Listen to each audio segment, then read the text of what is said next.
Sebenarnya tidak pernah terpikir, apalagi bercita-cita ya menjadi suster, karena keluarga saya keluarga Islam, mayoritas Muslim.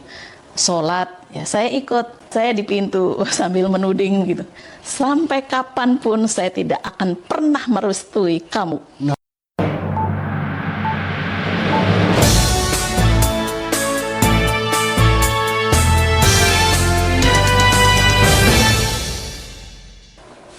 Halo sobat-sobat, jumpa lagi dengan saya Agus Rianto dari Sofa Podcast. Tanggal 26 April, hari Minggu yang lalu, Gereja Katolik seluruh Indonesia merayakan apa yang disebut dengan Minggu Panggilan. Sekarang kami mengundang narasumber yang erat kaitannya dengan Minggu Panggilan. Mari kita ngobrol dengan Suster Bernardine SFS. Selamat datang Suster Bernardine. Terima kasih Pak Agus, selamat jumpa. Oke, Suster.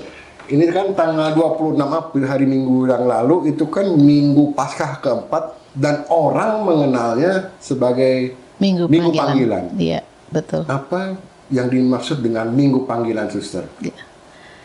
Minggu Panggilan mengingatkan kita semua bahwa setiap insan dipanggil oleh Tuhan untuk menjalani hidup panggilan.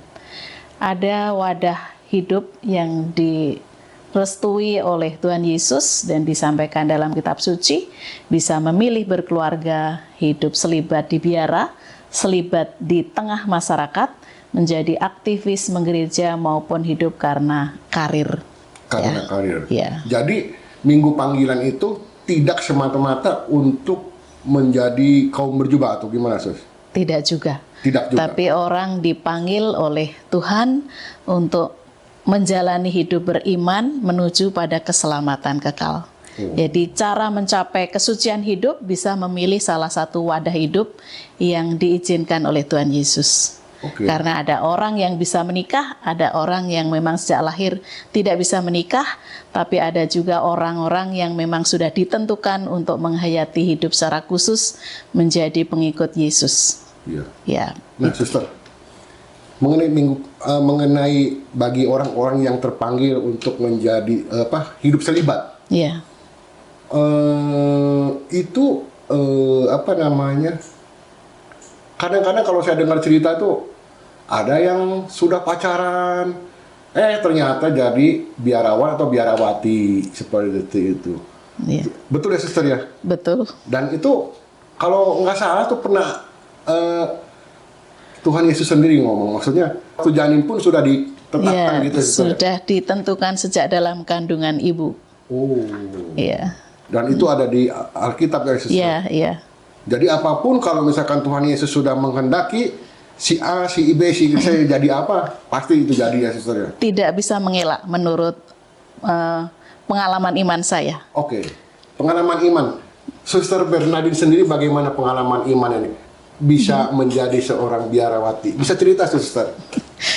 Saya sebenarnya tidak pernah terpikir, apalagi bercita-cita ya menjadi suster, karena saya menjadi Katolik itu baru SMP kelas 2 atau sekarang disebutnya kelas 8 ya, semester 2. Orang tua saya belum punya agama, saya sendiri juga tidak diizinkan ikut-ikutan karena pesan Bapak dari kami kecil tuh dikatakan orang tua tidak bisa memberi teladan, maka kalian tidak boleh ikut-ikutan.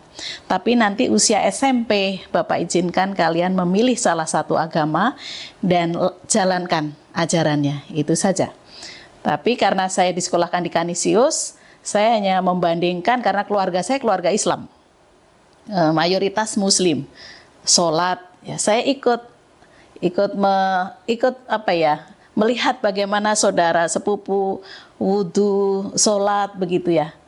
Lalu saya dengarkan, hanya saya merasa kok saya sulit memahami begitu. Lalu dari sekolah Katolik ini sejak SD, di kampung saya ada Gua Maria, Sendang Ratu Kenyo, di Mbaturetma Wonogiri. Lalu teman-teman SD ini akan ke Gua Maria kalau siang. Sepeda ditaruh di rumah saya, lalu cari buah-buahan dulu di pekarangan. Setelah itu kami ke Gua Maria, berdoa rosario, litani, baru belajar. Di situ saya memang ikut sejak SD. Jadi saya taunya berdoanya ya secara Katolik, walaupun saya tidak ke gereja. Begitu. Jadi saya mengenal agama Katolik karena sekolah saya sejak SD. Kemudian bagaimana menjadi suster, itu sampai saya bekerja ya. Bekerja, kan keluarga saya Islam, saya punya planning hidup saya. Di usia 25 tahun, saya harus mengambil keputusan berkeluarga atau menjadi aktivis gereja. Di usia 23 tahun, selama 2 tahun saya melakukan doa dan puasa, khusus ya doanya lebih rajin untuk minta petunjuk wadah mana yang harus jalani, berkeluarga atau menjadi aktivis gereja. Begitu. Lalu tahun pertama sebenarnya almarhum Romo Harjono sudah menunjukkan, kamu ada panggilan loh Dok, katanya begitu. Lalu saya jawab, itu Tuhan salah pilih, saya ini gimana ya, kayaknya udah nggak mungkin, saya tidak pantas begitu ya. Lalu di tahun kedua saya masih rajin berdoa dan berpuasa begitu ya, minta petunjuk itu karena saya takut kalau salah pilih wadah hidup saya nggak bahagia. Karena kan kalau misalnya dalam perkawinan Katolik pun ada yang pisah, ada yang seperti itu. Maka saya tidak mau saya salah memilih jalan hidup yang sudah ditentukan oleh Tuhan. Kalau itu saya maunya sendiri. Kemudian selama 2 tahun kurang lebih berdoa khusus selama 2 tahun itu, doa saya ya berkeluarga, karena keluarga saya memang kan berkeluarga itu seperti kewajiban ya, karena mungkin keluarga saya memang banyak yang Muslim. Ya doa saya ya supaya mendapat jodoh seiman, begitu. Tapi setiap kali teman-teman KKMK mengajak berkeluarga, kok saya merasa kamu bukan jodoh saya, begitu. Sampai suatu hari ada frater Yesuit mengajak berkeluarga. Saya tidak bisa bicara. Lalu semenjak itu saya sudah kapok ya, tidak mau lagi minta-minta dengan Tuhan. Doa saya ubah, saya berserah Tuhan. Engkau akan memanggil saya menjalani hidup yang mana terserah. Yang penting yang terjadi kehendak-Mu. Jadi saya tidak lagi berdoa berpuasa lagi, tapi saya hanya rajin menggereja, lalu tetap mohon petunjuk. Saya harus menjalani hidup seperti apa. Kemudian suatu hari saya kan tinggal di rumah bos kami. Waktu saya kerja di Sukabumi, ada kami 6 perempuan. Kalau pagi itu dibangunkan oleh bos kami untuk ikut ofisi di Suseran Ursulin Sukabumi. Setelah itu kami elektris giliran, kami misa tiap hari. Nah, kalau perjalanan pulang itu kan kami jalan kaki. Hening di jalan bersama Romo itu. Romo menuju pastoran, kami menuju ke rumah tempat tinggal kami. Nah, suatu hari Romo Harjono itu mengatakan, Dok, kamu ada panggilan. Nah, nggak mungkin. Udah kamu ke Suster Marita saja, Suster Marita SFS yang di Sukabumi. Ngapain Romo? Ya udah temuin. Saya ketemu. Ngapain Mbak? Suruh ketemu. Terus udah ketemu mau apa? Ya udah saya pulang. Ya udah pulang sana begitu. Lalu tahun kedua Romo Markus Lukas, almarhum Romo Markus Lukas tuh bertanya, kamu sudah aspirin belum? Aspirin apa ya Romo? Saya nggak tahu. Terus sorenya saya ketemu Suster Marita ini. Suster, saya ditanya Romo Markus, saya sudah aspirin belum? Aspirin itu obat sakit kepala. Aspiran katanya. Kamu sudah kami anggap sebagai aspiran. Tidak harus tinggal di biara karena kamu kerjanya dekat. Sehingga saya bisa mengunjungi kamu di tempat kerja. Rupanya selama 2 tahun semenjak itu kan setelah Romo Harjono mengatakan ketemu Suster Marita, saya itu diminta menulis pengalaman harian di buku harian. Lalu setiap seminggu sekali buku harian itu dibaca oleh Suster Marita. Dalam perjalanan waktu 2 tahun ini rupanya saya dianggap aspiran itu simpatisan SFS. Padahal saya juga tidak berminat gitu. Karena saya ketemu suster juga tidak mau menyapa. Mungkin karena kualat ya, tidak pernah mau menyapa suster inilah.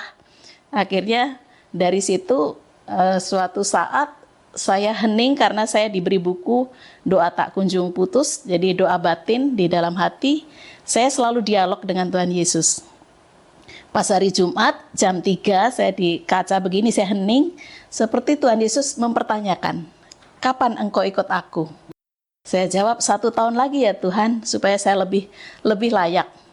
Lalu kata Tuhan Yesus, kamu pikir siapa yang membuat kamu bisa layak? Lalu saya hening, Di situ saya sadar kok saya sombong sekali ya. Selama ini saya berpikir saya bisa hidup baik dengan usaha saya. Tapi baru saya menyadari, oh iya, yang membuat saya bisa layak, yang bisa membantu saya menjadi orang pentobat itu hanya Tuhan Yesus. Sorenya pulang kerja saya langsung ke Sermareta, saya bilang, Sermareta saya akan masuk biara sekarang juga. Ini apa ini, roh apa yang menggerakkan kamu? Takutnya ini roh kuda ini malahan begitu. Kamu kembali gitu. Suster bener, saya serius, saya mau masuk biara gitu. Enggak, saya enggak terima yang mengambil keputusan dengan menggebu-gebu. Takutnya ini bukan dorongan Roh Kudus begitu. Lalu saya suruh pulang, ya bekerja seperti biasa. 1 minggu saya disarankan retret ke Rawaseneng dengan Romo Abbas ya waktu itu. Di situ saya dibantu untuk tahu benang merah atau garis hidup ya, penentuan garis hidup dari Tuhan Allah sejak dalam kandungan ibu itu. Ternyata orang tua saya menyekolahkan di Katolik ya, di Kanisius SD-nya, SMP-nya masih juga di Katolik begitu. Ini ditunjukkan ini loh, kamu tuh memang sudah ditentukan sejak dalam kandungan. Karena saya berpikirnya bagaimana mungkin Tuhan memilih saya, karena saya berasal dari keluarga bapak saya Kejawen, yang keluarga yang lain itu Islam. Tidak mungkin saya sendiri menjadi seorang Katolik begitu, apalagi menjadi suster gitu, tidak pernah terpikir gitu.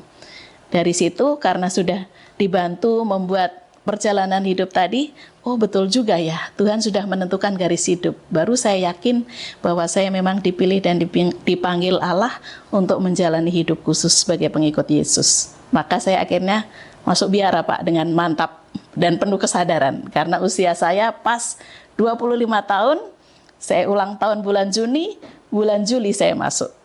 Begitu. Ya. Ya. Luar biasa.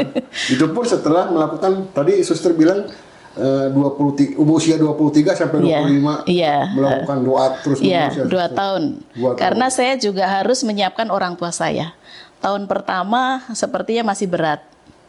Lalu tahun kedua saya diajari oleh Romo Harjono tadi, kamu siapkan ini saja Dok, folio, 1 sudah ditulis, restu dari orang tua, 1 kosong, nanti tawarkan. Bapak kamu mau menulis sendiri atau tinggal tanda tangan. Saya ngomongnya sore, tapi bapak saya langsung masuk kamar sampai pagi. Sampai tidak keluar kamar, lalu pagi saya sudah duduk dulu di depan kamar bapak saya tunggu.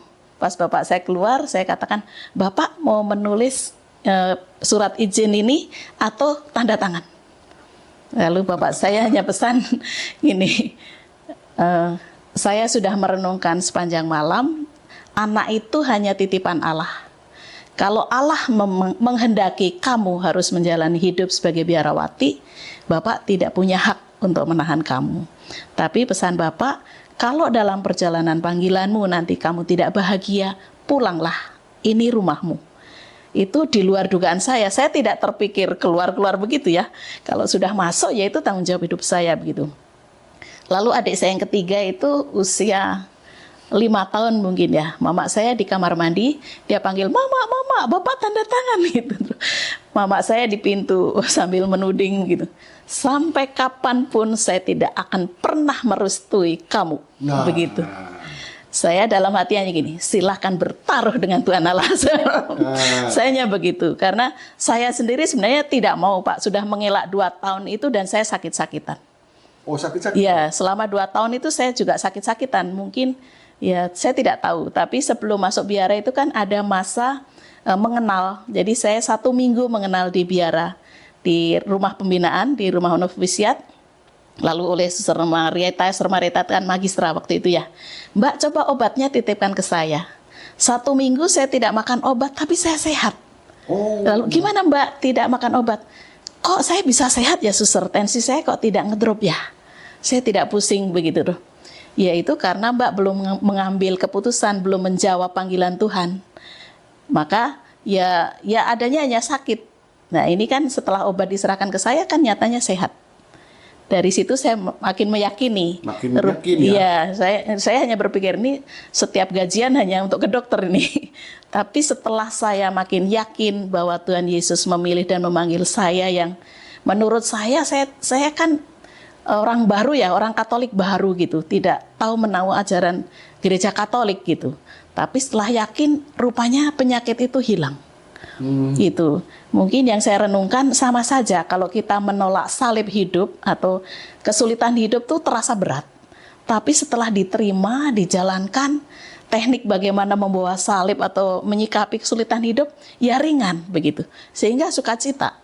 Tidak ada lagi sakit, tensinya rendah lah, pusing lah, vertigo lah, tidak ada.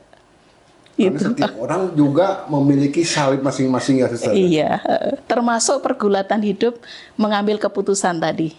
Memilih wadah hidup yang mana itu juga pergulatan.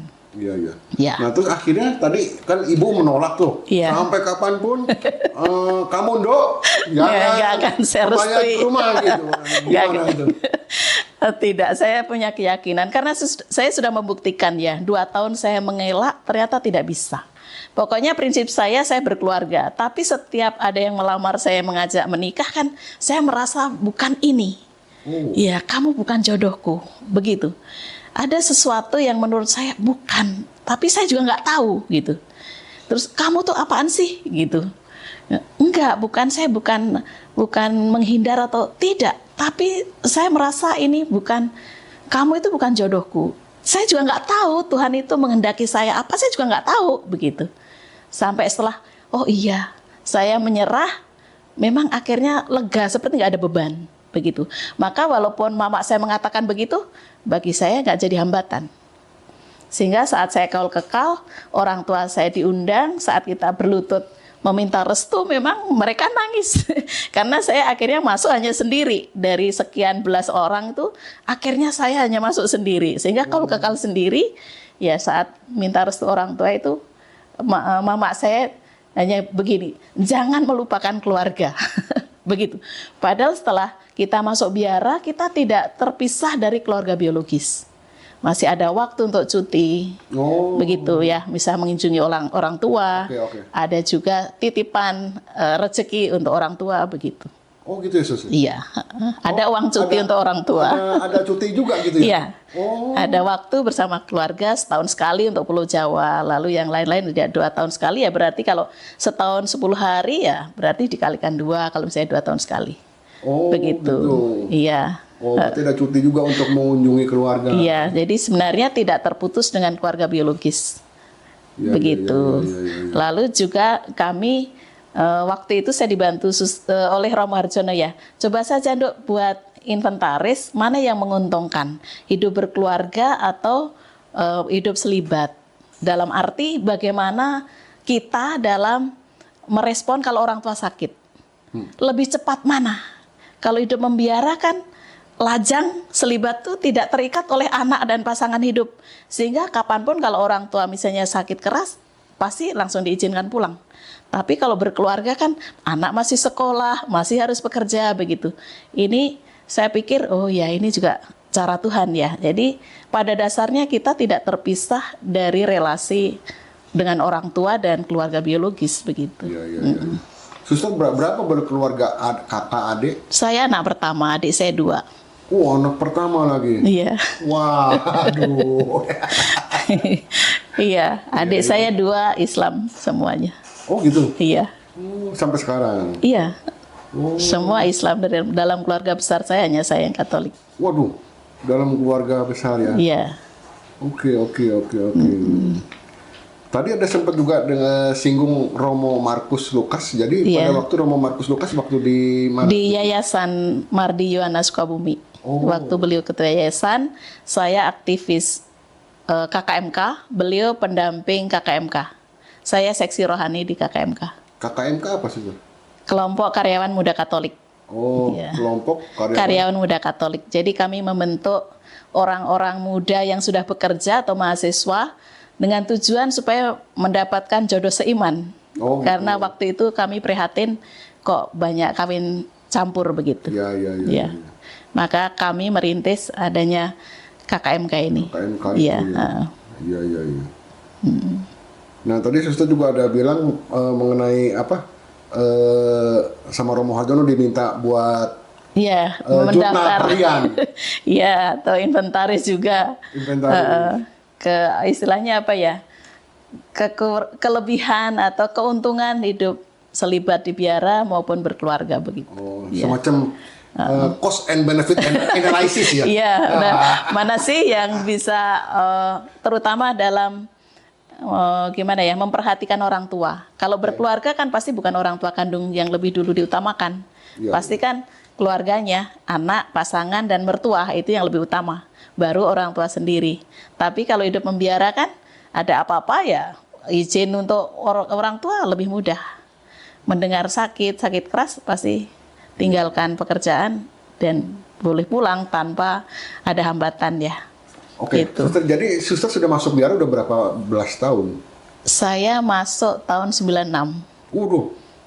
Ya, saya sudah pesta perak profesi di 2 tahun ini ya. Oh. Iya. Sudah tahun kemarin 2 tahun yang lalu ya, pesta perak. Hidup membiara profesi. Kalau masuknya dari tahun 96. Oh, aduh, sudah Iya. 26. Udah lama nih. Pesta perak lagi 25 tahun ya, Sus, ya? Iya. Nah, oke. Sekarang mau tanya, kehidupan dia biara seperti apa, Sus? Kehidupan biara pada dasarnya ya seperti dalam berkeluarga ya. Hanya kalau hidup membiara itu kan yang diutamakan hidup doa Oke. dan hidup berkomunitas. Kami jam 4 itu mandi, walaupun ada suster juga yang jam 3 sudah mandi ya. Lalu setengah 5 sudah ibadat pagi, meditasi, misa harian. Setelah itu sarapan, lalu kami berkarya di tugas masing-masing, di pos masing-masing ya. Entah di rumah, atau di sekolah, atau di mana kami ditempatkan. Siang ya seperti biasa, makan siang, cuman kami kalau di posnya beda-beda tidak bisa makan bersama. Oh. Yang di rumah yang bisa makan bersama, setengah 1 makan, jam 2 istirahat, kecuali kami yang di pos yang harus pulang jam 3 atau sesuai dengan tugasnya masing-masing. Sore setengah 5 doa lagi, kami ada devosi rosario setiap hari, lalu hari Jumat kami jalan salib, kemudian ibadat sore. Nanti ada makan bersama, baru ibadat penutup, ibadat malam. Baru nanti waktu pribadi, bisa belajar, bisa mengerjakan tugas, atau membuat keterampilan tangan, begitu, atau di kamar untuk hening atau doa pribadi. Nanti jam 9 kami silensium, hening, sampai pagi, sarapan pagi baru bisa bicara gitu. Kecuali hari Jumat kami silensium penuh sampai sore. Sebentar, Sus. Silensium, kalau orang awam nggak tahu nih. Silensium apa, Sus? Silensium itu hening. Hening ya? Hening ya, tidak bicara. Gitu. Bicaranya hanya kalau diperlukan.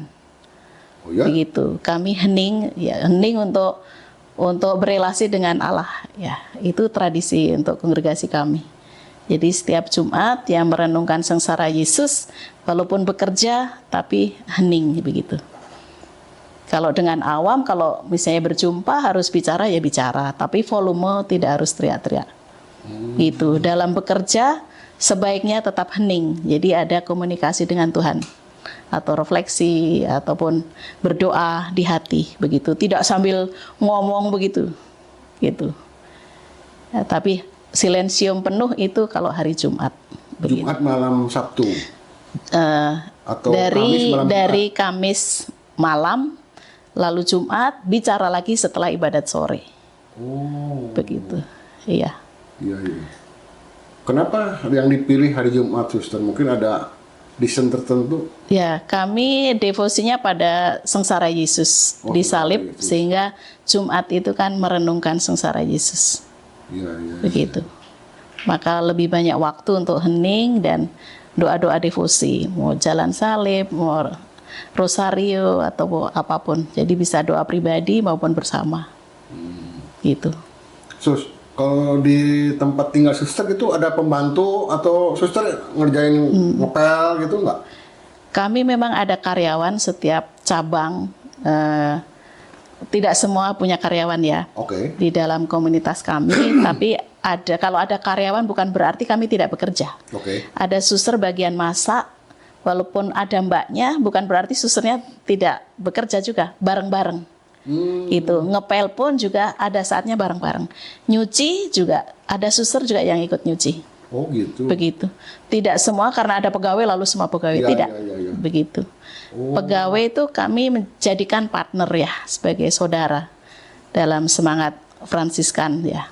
Jadi kita kerjanya bareng-bareng. Bukan ini pegawai yang mengerjakan, yang ngepel, yang bersihkan WC, tidak juga. Kami juga terlibat gitu. Iya, iya. Bukan hanya nyuruh-nyuruh aja, kamu di sini enggak gitu. Enggak. Jadi setiap pekerjaan ada suster penanggung jawab. Misalnya dapur, pasti ada suster yang di dapur, walaupun ada mbaknya. Begitu. Tapi yang penanggung jawab masak, mengatur menu, belanja, ya semuanya kerjanya bareng-bareng. Begitu. Gitu. Di rumah juga begitu. Jadi kalau nyapu, ngepel, ngelap-ngelap ya susternya terlibat. Termasuk di wasre, hari nyuci ya suster bagian wasre ini juga ikut nyuci begitu. Kalau makan Setrika. sekali-sekali suka ke restoran itu nggak, Sus? Iya, kalau diperlukan. Oh, kalau diperlukan. Tapi, misalnya ada momen, misalnya Pengen pizza, boleh kalau Wah. keluar, boleh nggak, Sus, kayak begitu? ya tidak bisa Oh, ya, nggak bisa. karena kami harus ugahari ya, ugahari pengendalian diri. Kami ada dalam karisma pendiri, dalam konstitusi ada ugahari pengendalian diri. Udah hari itu apa, Sus? Ya mengendalikan diri, bukan semua yang saya mau harus saya ikutin, begitu. Iya. Oh, saya mau makan tom yum nih, malam ini nggak bisa ya? Enggak, justru kami dalam spirit Bapak Fransiskus, apa yang disukai itu justru harus dikurangi atau diikhlaskan untuk orang lain. Tetapi yang tidak disukai itu yang harus dilatih menjadi disukai. Termasuk makanan. Kalau makanan yang disukai harus berlatih untuk direlakan dibagikan. Jadi tidak lekat, tidak maunya saya, tetapi harus tadi pengendalian diri. Begitu. Ya, nggak bisa saya pengen makan ini pergi, nggak. Makan ya apa yang disajikan begitu. Kalau pengen ini dan itu bisa dibicarakan bersama. Nanti ada momen entah hari raya, hari pesta atau ulang tahun bisa disepakati. Oh snacknya ini, begitu. Dibicarakan bersama, gitu. Iya. Iya, iya, iya, iya. Kan tidak punya uang pribadi Pak. Gimana mau suka-suka jajan? Oh, iya, iya. Ada penghasilan sebenarnya ya, kami bekerja juga digaji, tetapi semua penghasilan maupun pemberian itu diserahkan di persaudaraan. Kepada kongregasi seperti Di komunitas kami ada ibu komunitas, ada bendahara, jadi ada petugas-petugas. Lalu uang itu dikelola bersama untuk memenuhi kebutuhan bersama. Begitu. Maka kalau ya kadang maaf saja ya, orang Katolik sendiri kan habis gajian suster traktir dong. Oh saya harus minta izin dulu gitu. Lu itu kan gaji suster gitu. Karena saya pernah begitu juga ya pas gajian temen kerja saya begitu. Ini bukan uang saya, ini saya serahkan ke ibu komunitas menyerahkan ke bendahara. Begitu. Saya nggak punya apa-apa. Kalau ibu memberi saya apapun bentuknya, saya pun akan serahkan ke pimpinan. Gitu. Pimpinan nanti terserah kalau makanan ya untuk bersama, kalau uang ya dicatat di komunitas dari siapa. Begitu. Tidak ada memiliki untuk pribadi, Pak. Oh gitu. Iya, termasuk warisan. Warisan juga sebelum kaul kekal kita sudah ke notaris. Warisan dari orang tua mau diberikan ke siapa? Begitu. Mau ke kongregasi atau ke saudara. Itu sudah ada akta notaris ya yang Jadi, sudah kita tanda tangani. Ya, hak warisnya udah hilang nggak? Hak warisnya? Iya. Atau mungkin bukan hilang tapi dialihkan. Kebebasan kita mau diserahkan untuk keluarga, mau disumbangkan kemana, mau untuk kongregasi, itu kebebasan. Konsekuensi dari pilihan hidup kan tadi kalau kemiskinan memang tidak punya apa-apa, ya tidak memiliki harta duniawi, maka kalau ada pemberian pun kan juga harus diserahkan, begitu. Nah, iya. Kalau suster sendiri setelah keseharian nih, Iya. suster keseharian apa nih, ngajar atau apa? Saya tugas di sekolah. Oh, tugas di sekolah. Iya. Oh, oke. Berarti ngajar ya suster ya? Saya kepala sekolah. Waduh, menemani. kepala sekolah. Iya. Iya. Lebih berat lagi kepala sekolah. Lebih banyak lagi ya suster ya? Iya, pada dasarnya kalau menurut saya ya, soal bekerja itu tidak ada kesulitan yang berarti ya, karena dalam hidup bersama kan kesulitan dalam karya itu ditopang bersama. Jadi bukan karena ini tugas saya yang harus menyelesaikan. Tidak. Kami setiap bulan ada rapat komunitas, juga membahas karya. Gitu. Sehingga kalau ada kesulitan-kesulitan memang dipecahkan bersama. Itu bukan karena ini tugas saya yang harus menyelesaikan, bukan. Tapi ya semua dibicarakan bersama, dibahas bersama, ditopang bersama, begitu. Tidak ada kesulitan yang ditanggung sendiri. Pada dasarnya dalam kesulitan berkarya, kesulitan hidup, kesulitan apapun, tetap ditopang bersama, begitu. Nggak terlalu berarti ya Pak ya soal kesulitan itu. Ya. Tidak membebani. Tidak membebani. Iya. Hebat. Selalu sukacita ya, Suster? Sukacita, ya. Mantap. Oke, Suster kan ini kongregasinya apa tadi? Suster Fransiskan Sukabumi, SFS. SFS. Iya. Suster Fransiskan Sukabumi. Iya. Ini asalnya memang dari Sukabumi apa gimana nih, Suster? Tidak, kami berasal dari Belanda. Oh, Suster BOZ, Bergen op Zoom. Suster Fransiskan dari Bergen op Zoom. Oke. Ya, kami Fransiskan Ordo ketiga reguler dari Peniten Rekolek. Peniten Rekolek itu pentobat dan pendoa. Pendobat. Jadi kami dari cabang Ordo Fransiskan yang reguler, yang ada aturan hidup membiara. Karena ada juga Fransiskan sekuler, jadi selibat yang di luar dalam masyarakat atau berkeluarga. Kami yang dibiara, begitu. Asal kami dari Belanda, 1 Mei 1933 baru tiba di Sukabumi. Begitu. Oh, dari Belanda langsung ke Sukabumi, Sus? Ya, transit dulu di Batavia ya. Batavia. Di Batavia, lalu mengenal daerah tropis itu tinggal di Susteran Ursulin, kemudian mengenal pelayanan penyakit di daerah tropis itu di Susteran Semarang, Fransiskan Semarang, baru kami buka rumah sakit di Sukabumi yang sekarang diambil oleh pemerintah, Rumah Sakit Samsudin, dulu Rumah Sakit Litwina. Maka itu menjadi satu lokasi dengan biara pusat. Gitu. Jadi karya pertama kami di bidang kesehatan. Bidang kesehatan. Ya, baru membuka pendidikan, kemudian rumah retret, lalu kami ada panti lansia di Sukabumi juga, lalu bekerja sama dengan OFM di Panti Asuhan Sindang Laya. Ya, lalu pastoral. Ya. Pelayanan untuk umat gitu. Oke, untuk pendirinya sendiri? Pendirinya orang Belanda, Suster Rosa Debi. Ya. Orang Belanda. Orang ya. Belanda. Motonya apa, Sus? Dalam bahasa Belanda, Tunvlek in Leiden, atau menjadi tempat pengungsian bagi yang berkesusahan. Ya, jadi pendiri kami setelah meninggal dijuluki oleh masyarakat di Bergen op Zoom sebagai malaikat penghapus air mata. Waduh. Ya, karena waktu itu memang Belanda sedang dijajah, lalu terjadi wabah kolera, sehingga para suster sampai ruang makan, kamar tidur itu untuk pasien.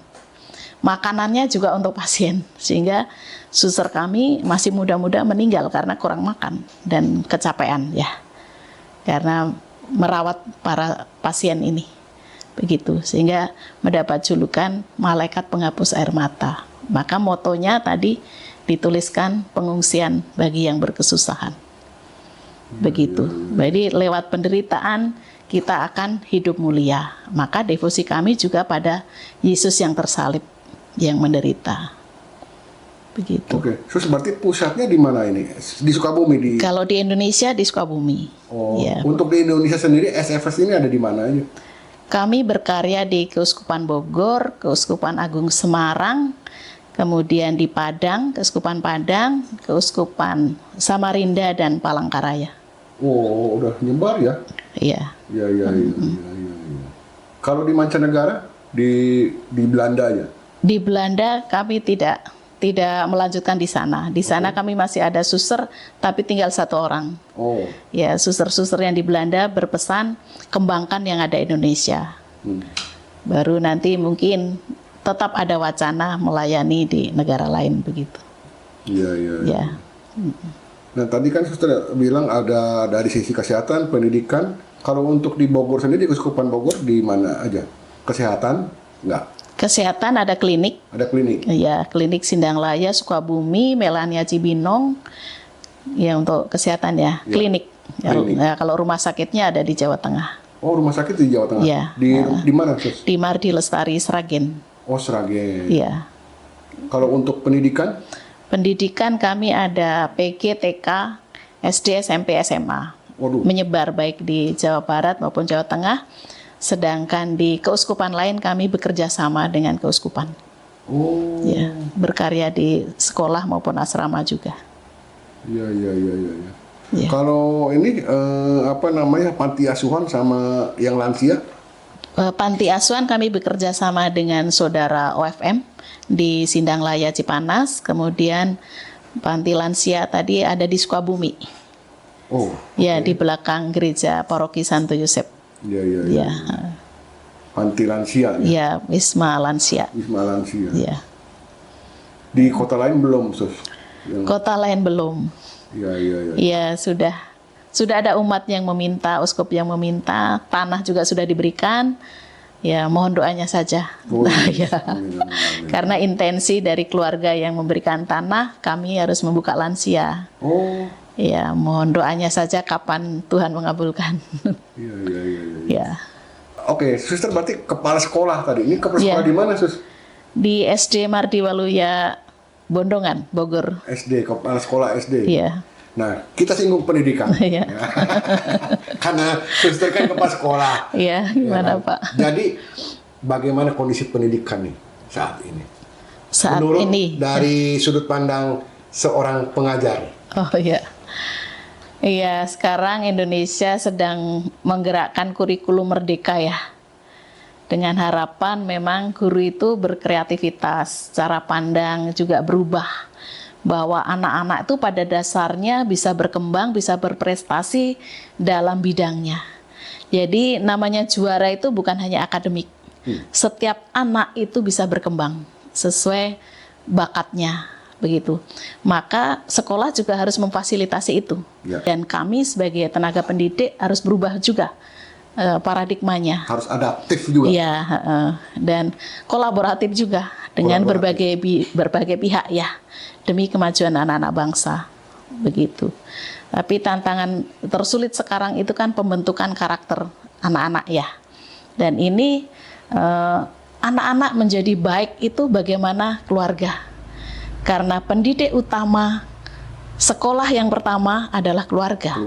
Maka bagaimana orang tua menjadi guru utama dan pertama, melatih anak-anak dan menjadi teladan bagi anak-anak akan menentukan karakter anak-anak. Tetapi kalau dalam keluarga itu krisis keteladanan, maka di sekolah juga tidak mudah membentuk karakter anak. Begitu. Maka untuk sekarang ini dibutuhkan kerjasama yang baik antara pihak sekolah dengan pihak keluarga dalam membentuk karakter anak, karena kita bersaingnya dengan gadget ya. Anak lebih canggih membuka ajaran lewat media sosial. Ilmu juga bisa didapatkan dari mana saja, bukan hanya dari sekolah, dari guru atau buku. Begitu. Maka sebagai tenaga pendidik memang harus mengupdate diri terus ya. Harus belajar terus dari berbagai sumber. Begitu. Dan menurut saya harus menjadi teman perjalanan anak-anak dalam menyiapkan masa depan anak. Gitu ya. Nah, tidak bisa lagi begini atau kayak seperti zaman kita ya. Betul. Tidak mengerjakan PR, penggaris bisa melayang ke tangan kita begitu ya. Sekarang tidak bisa. Kalau dulu penggaris kayu nih Suster. Petak aja. Iya. Iya. Sekarang tidak, menurut saya harus pendekatan personal ya, dengan berbagai cara, dan guru juga harus kreatif dalam memotivasi anak sehingga mau belajar begitu. Tapi oke, balik lagi ke SFS ini luar biasa sekali ya Suster ya, pelayanannya ya. Luar biasa bagaimana Pak? Luar biasa, mulai dari kesehatan, pendidikan sampai ke lansia ini.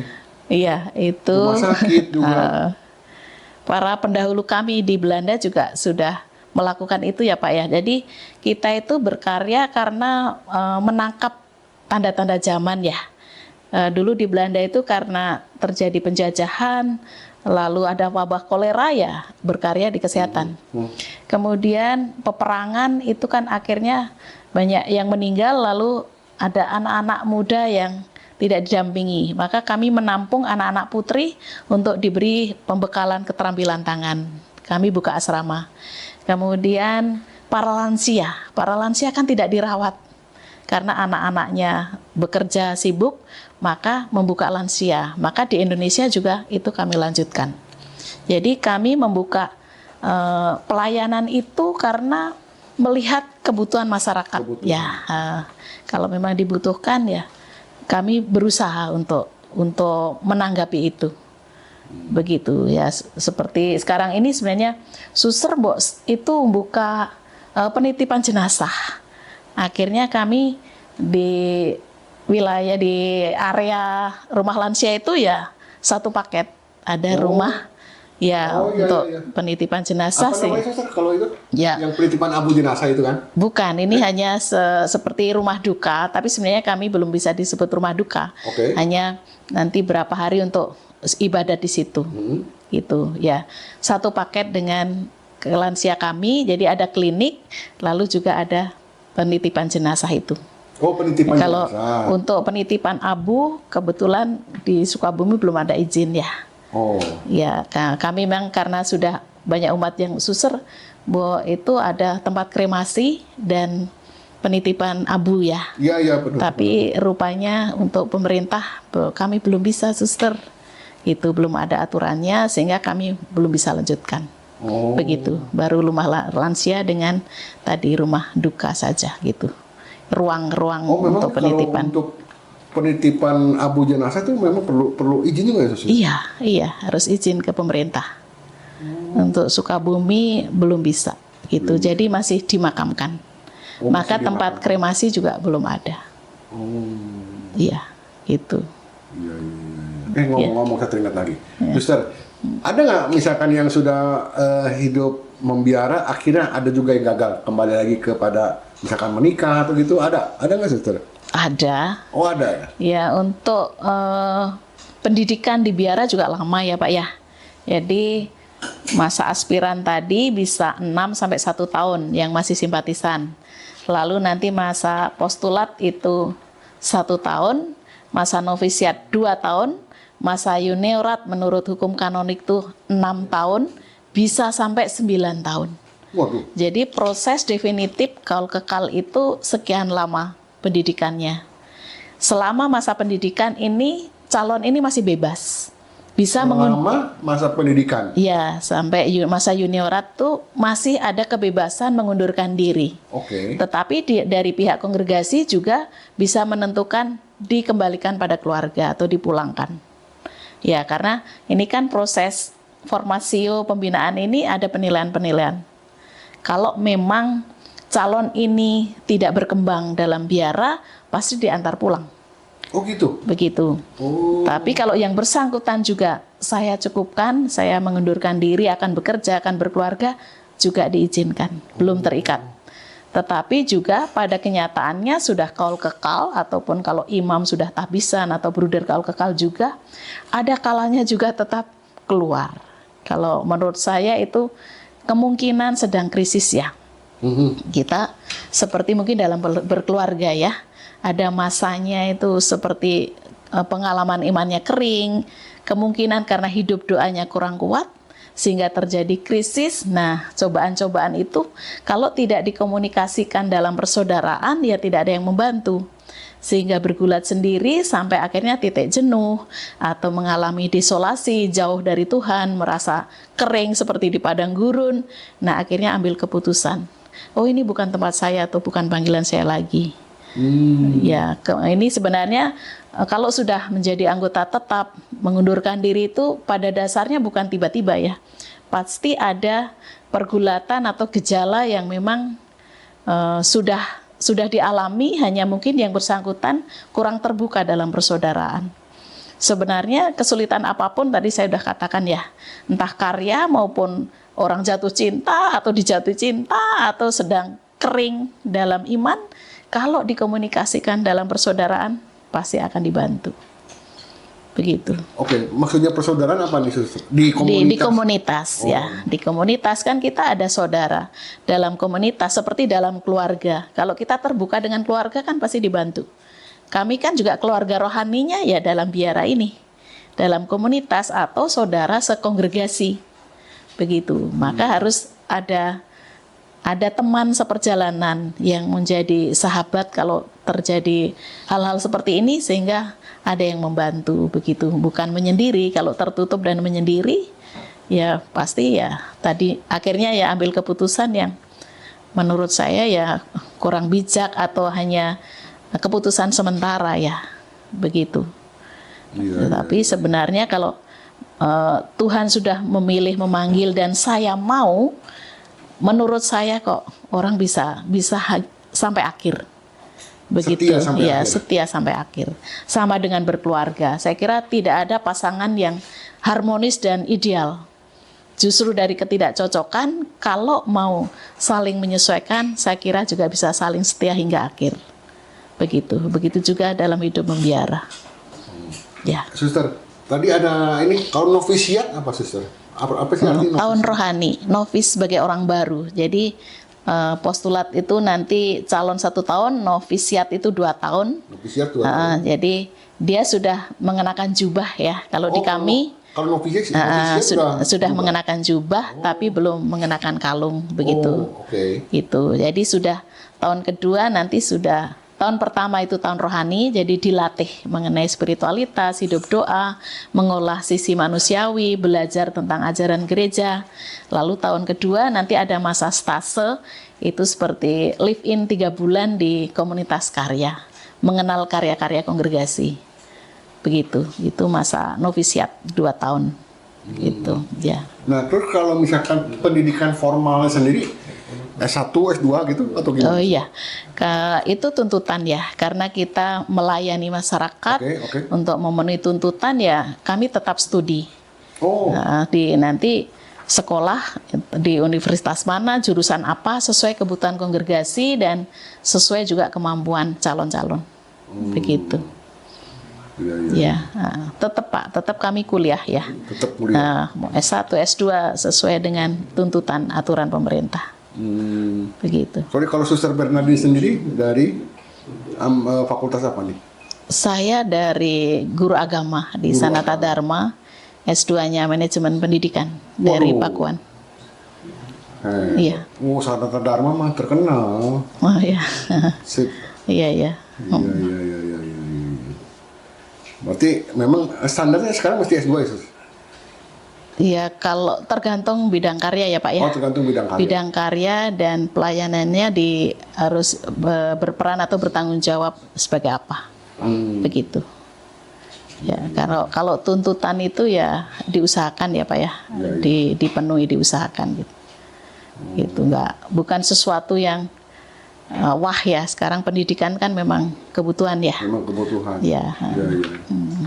Oke, Suster. Gitu, Suster kan nah ini kan pakai jubah atau apa gitu ya.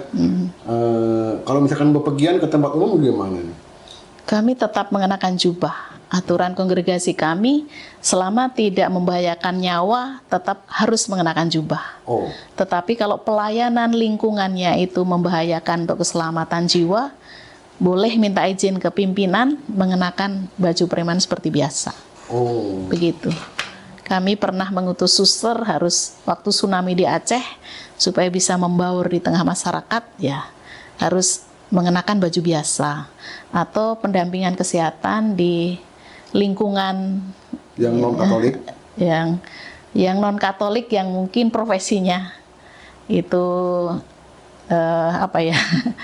yang memang khusus ya harus mengenakan baju biasa begitu ya supaya tujuan pelayanan itu tercapai. Begitu. Ada kondisi tertentu yang memang harus disesuaikan. Iya, tapi prinsipnya memang kami harus mengenakan jubah. Gitu. Kecuali tidur, Pak. Kalau tidur baru pakai baju tidur. Iya. Oke. Jadi kalau misalkan kayak sekarang lagi panas nih, tetap aja pakai jubah. Pakai jubah. Iya. Iya. Luar biasa. Pengalaman iman dari panggilannya sampai sekarang jadi suster ya, aduh luar biasa. Tuhan yang luar biasa, Pak. Tuhan yang luar biasa. Iya. Setuju. Iya, karena kalau hanya usaha manusia, menurut saya tidak akan setia. Tidak akan Kita menjadi setia karena Tuhan lebih dulu setia. luar biasa memang Iya. panggilannya, karena sudah ditegur sama Tuhan Yesus. Kapan kamu ikut saya katanya? Iya, itulah. Nggak bisa mengelak. Nggak bisa mengelak. Iya. Oke. Halo para pemudi Indonesia yang beragama Katolik, minimal sudah lulus SMA, yang berminat mau menjalani hidup membiara, silahkan bergabung dengan kami, Suster Fransiskan Sukabumi. Kami spiritualitasnya Fransiskus dari Assisi. Dan semangat kami atau moto kami adalah pengungsian bagi yang berkesusahan. Mari bergabung untuk melayani kebun anggur Tuhan, dan silahkan melihat kegiatan para suster Fransiskan di link SFS ini. Terima kasih. Mari masuk bersama kami bergabung menuju keselamatan surga bersama Tuhan Yesus dalam kongregasi Suster Fransiskan Sukabumi. Bye. Iya. Oke, Suster. Iya. Terima kasih ini bincang-bincangnya. Sama-sama, terima kasih juga Pak. Iya. Oke, sobat-sobat, demikian bincang-bincang kami dengan Suster Bernardin SFS. Sampai jumpa di edisi selanjutnya. Bye-bye. Bye.